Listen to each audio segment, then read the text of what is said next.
Yang diperjuangkan bukanlah keadilan untuk Anda, tetapi keuntungan pribadi buat Sang Markus. Waduh, waduh, waduh. Wadidaw, meledak gak tuh? Si kubu terdakwa ini, linknya itu segitiga bermuda. Kalian tahu kan salah satu link segitiga bermuda dia itu dekat dengan siapa?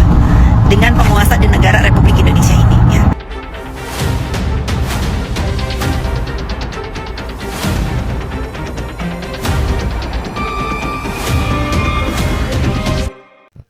Bang DJ, gimana Bang DJ? Penangguhan penahanan kita Mirzani ditolak. Oke sahabat-sahabat netizen, ya.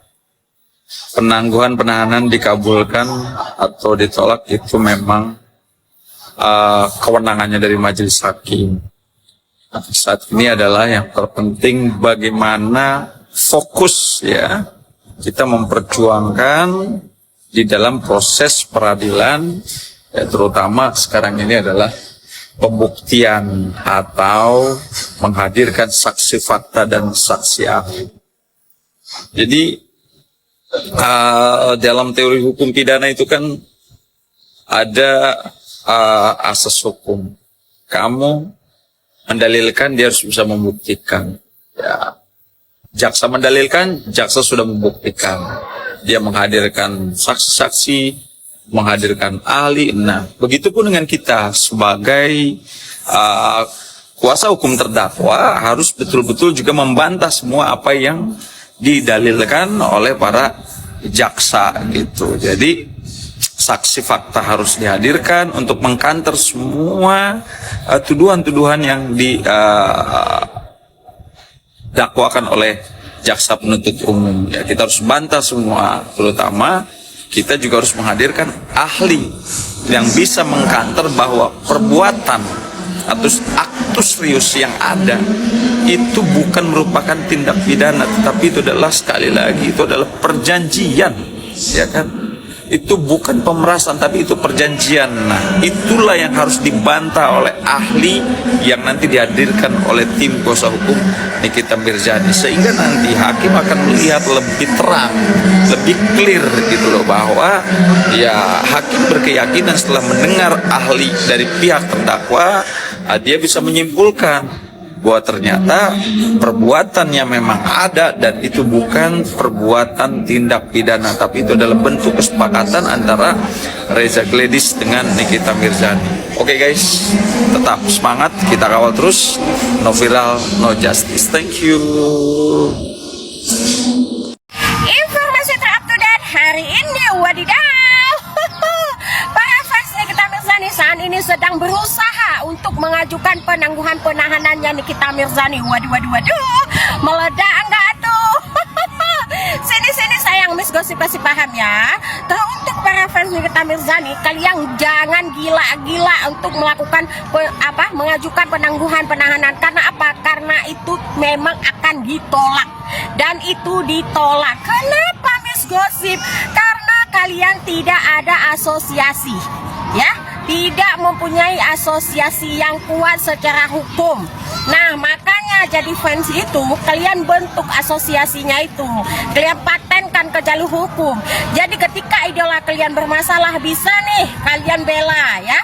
Nah, sekarang nihil kan? Makanya nihil sayang ujung-ujungnya. Makanya jangan suka ngikutin arahan A1. Mending kalian ngikutin arahan Miss Gosip aja. Udah dari kemarin kalian tembus. Waduh, waduh, waduh, meledak gak tuh? Vonis di depan mata, itu tandanya kasus pun akan segera berakhir. Sang mafia kasus saat ini sedang was-was karena aliran dana akan terputus. Wadidaw, meledak gak tuh? Beberapa laporan akan dilaporkan demi mendapatkan keadilan untuk Dr. Reza Gledis. Ingat dokter, yang diperjuangkan bukanlah keadilan untuk Anda, tetapi keuntungan pribadi buat Sang Markus. Waduh, waduh, waduh. Wadidaw, meledak gak tuh? Aku gambarkan seperti ini, logika ya, kita bermain logika ya. Si kubu terdakwa ini, linknya itu segitiga bermuda. Kalian tahu kan salah satu link segitiga bermuda dia itu itu dekat dengan siapa? Dengan penguasa di negara Republik Indonesia ini, ya. Teman-teman aparatur negara ini banyak teman-temannya dia, ya kan. Yang satunya lagi katanya pengusaha, ya, pengusaha skincare yang kaya raya, ya, yang bisa membirukan skincare Republik Indonesia, ya. Yang satunya katanya wanita Amazon, kebal hukum. Kok bisa masih nuduh bahwa ini tuh ada permarkusan, ada penyuapan dan lain-lain? Masa iya? Logika netizen, masa iya seorang pelapor ini yang cuma ditemanin Fitri Salutelu ini bisa mengalahkan segitiga bermuda kalau urusan?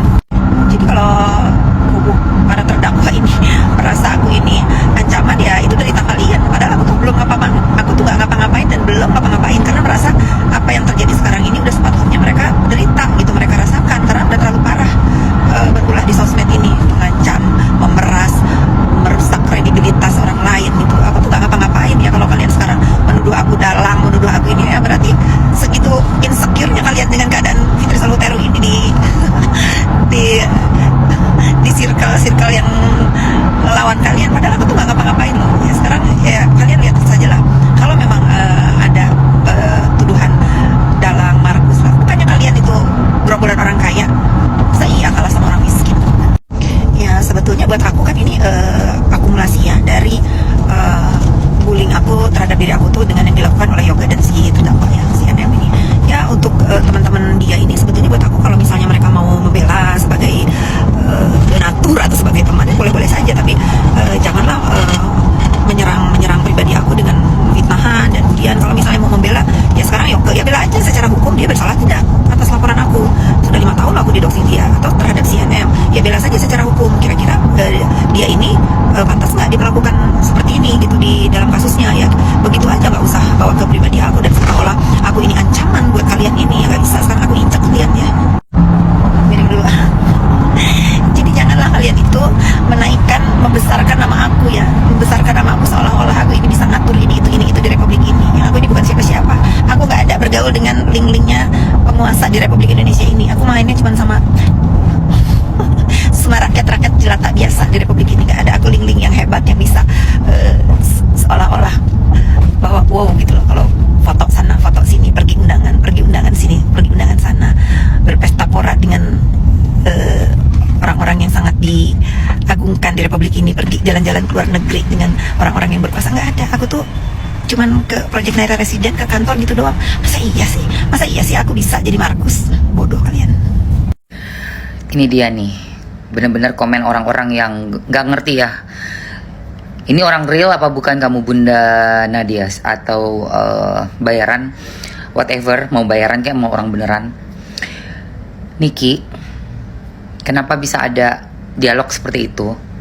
Terbayar KPR-nya di jalan rumahnya, karena memang sedang ada pembelian rumah dengan cara menyicil dan pastinya perlu dibayarkan setiap bulannya. Pekerjaannya Niki apa? Kamu bilang kan di situ, Dr. Reza, sumber uangnya udah jelas dari jualan skincare, bla bla bla. Kamu memang nggak tahu siapa Niki? Gak mungkin kamu nggak tahu siapa Nikita, ya kan? Gak mungkin, jangan bohong. Nikita itu kan public figure dan juga influencer, bermain TikTok, sosial media, sudah YouTube, sudah tahunan, sudah sangat terkenal. YouTube-nya berapa juta followersnya, ya, yang aktif, ya, dan selalu berjuta-juta viewers. Demikian juga dengan TikToknya, yang sekali live dia bisa mempunyai audiensnya sampai hampir 50.000 orang masuk ke dalam live-nya Niki. Jadi kamu jangan pura-pura nggak tahu ya kerjaan Niki itu apa. Dia seorang influencer. Saya kasih tahu influencer itu apa. To influence artinya untuk mempengaruhi orang atau menjadi seperti inspirasinya orang banyak, seperti bisa menjadi panutan orang banyak, seperti itu. Sehingga dari konten atau live-nya Nikita Mirzani bisa banyak orang yang akan mengamini, menyetujui apapun yang Nikita katakan. Jadi hal ini, pekerjaan ini, kamu mungkin gak melihat itu sebagai suatu pekerjaan, tapi ini adalah pekerjaan di saat sekarang, masa kini 2025. Seorang influencer itu bahkan bisa dikatakan lebih powerful daripada public figure yang lainnya. Saya harus mengakui hal itu. Kalau dulu mungkin aktor-aktor mempunyai bargaining point lebih tinggi karena belum ada sosmed. Tapi zaman sekarang brand-brand itu pasti memakai influencer. Mungkin bisa dikatakan sangat lebih kuat ujung tombaknya untuk membantu marketing suatu brand menjadi brand yang terkenal, yang bisa diterima di masyarakat dan digandrungi oleh masyarakat. Maka pekerjaan seorang influencer bukan main-main. Ya, itu kamu pahami dulu itu satu. Nah, oleh karena seorang Nikita Mirzani adalah influencer yang profesional, sudah bertahun-tahun dengan YouTube-nya, TikTok-nya, Instagram-nya, sehingga orang-orang yang follow Nikita atau siapapun lah yang follow Nikita sudah sangat militan ya. Nah, hal ini yang dicari oleh idola Anda, si dokter. Untuk apa? Untuk membantu. Brandnya dokter ini kan yang sudah ada di pengadilan, saya sudah saksikan ya. Yang ada jarum-jarum tajam itu. Apalah itu namanya, lupa lagi saya. Oke, ini saya dapat dari CNN Indonesia ya. Bepom menyebutkan bahwa Glavitia Glowing Booster Cell yang dikaitkan dengan Reza Gladys tidak terdaftar secara resmi sebagai produk di Bepom. Produk Riberskin X Pink Shooter yang disebut sejenis dengan Riberskin Superficial Pink Aging pun tercatat telah habis masa izin edarnya pada Februari 2025. Lebih lanjut, Bepom menambahkan bahwa Riberskin Superficial Pink Aging masuk dalam daftar 16 produk kosmetik berbahaya yang melanggar aturan selama periode September 2023 hingga Oktober 2024. Produk tersebut termasuk salah satu yang terkait dengan nama Reza Gladys. Jadi ini produknya ya, yang di spill oleh banyak dokter, influencer dan dokter di TikTok, di sosial media. Jadi oleh karena itu ada produk yang tidak layak jual. Kami masyarakat konsumen sangat memperhatikan kasus ini, bahwa bagaimana kami ini masyarakat kalau tidak ada kontrol dari pemerintah, dari Bepom, dari teman-teman influencer, teman-teman dokter yang juga bermain sosial media, menyampaikan kepada kita bahwa ada produk yang tidak layak untuk dibeli, apalagi digunakan gitu ya, karena bisa resiko untuk merusak kulit kita, resiko dengan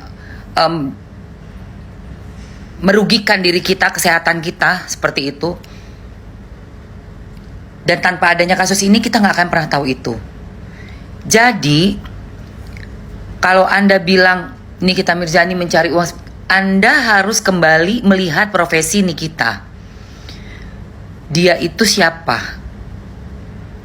Bukan orang tiba-tiba muncul di jalan, bukan. Dia punya ada karir dalam entertainment dan memang orang yang sangat berpengaruh dalam sosial media, yang bisa menjangkau netizen ya dengan jumlah yang masif. Dan kalau bagi Anda Nikita Mirzani itu benar-benar nothing gitu ya, kayak orang yang tidak pernah ada kontribusinya lah bla bla seperti yang Anda katakan, buat saya dan sebagian besar masyarakat Indonesia, kami tegaskan lagi ya, apapun yang kita lakukan, tapi kami bisa mendapatkan manfaatnya dari apa yang sudah dia lakukan dalam kejadian ini. Memang resikonya tinggi sekali, sehingga dia sekarang duduk di kursi terdakwa. Tetapi kami sangat berterima kasih dengan keberanian Nikita. Kami tahu adanya produk yang tadi saya sebutkan, yang ternyata tidak ada di Bepom, tidak terdaftar, bahkan termasuk produk yang berbahaya, dijual bebas bertahun-tahun. Entah berapa banyak korbannya. Yang saya tahu ada beberapa korban yang sudah melaporkan, tapi entah kemana. Korban-korban yang lainnya saya pernah ketemu, merasa udahlah, udah resiko saya seperti itu. Kenapa? Karena putus asa. Mengadu pun seperti ini dianggap hal sepele. Siapa sih yang pakai skincare? Cuma perempuan-perempuan doang kan, yang kayaknya masalah kecil gitu. Allah cuma muka doang, seperti itu. Jadi tidak mendapat perhatian. Padahal bisnis skincare ini termasuk bisnis yang sangat besar sekali pemasukannya karena mencapai triliunan. Dan apabila skincare ini diproduksi dengan bahan-bahan berbahaya, langsung dampaknya kepada ibu-ibu, perempuan-perempuan, dan bisa merusak kesehatan plus janin yang ada di rahimnya yang sedang hamil. Oleh karena itu saya begitu peduli dengan kasus Nikita Mirzani ini, karena saya merasa bahwa kalau kita nggak speak up, terus siapa lagi? Siapa lagi yang mau speak up, yang mau memunculkan masalah ini ke permukaan sehingga bisa dinotis oleh DPR, bisa dinotis oleh pemimpin Bapak Presiden, bahwa tolong ini lebih dibenahi lagi, tolong BPOM. Dan juga orang-orang yang sudah ada di dalam bisnis ini yang sekian tahun mengeruk keuntungan yang sudah luar biasa dengan menjual bahan yang berbahaya, overclaim, overprice, bisa dihentikan, bisa diperbaiki, bisa diganti dengan orang-orang yang memang jujur, amanah dalam berbisnis. Saya sangat salut kepada Nikita Mirzani, dan saya berdoa juga berusaha menyuarakan untuk kasus ini. Semoga ada keadilan dan bisa melihat dari sisi saya, dari sisi kacamata kita, masyarakat dan konsumen, bahwa Nikita Mirzani itu membela konsumen. Dan yang dia lakukan ada gunanya untuk masyarakat. Memberitahukan hal-hal yang memang merusak kesehatan masyarakat. Seperti itu. Oke. Guys, tolong komen dan viralkan supaya ini bisa terdengar. Dan hari Kamis kita tetap saksikan ada saksi baru dari pihak Nikita Mirzani yang saya dengar. Kita sama-sama pantau dan kawal. Makasih guys.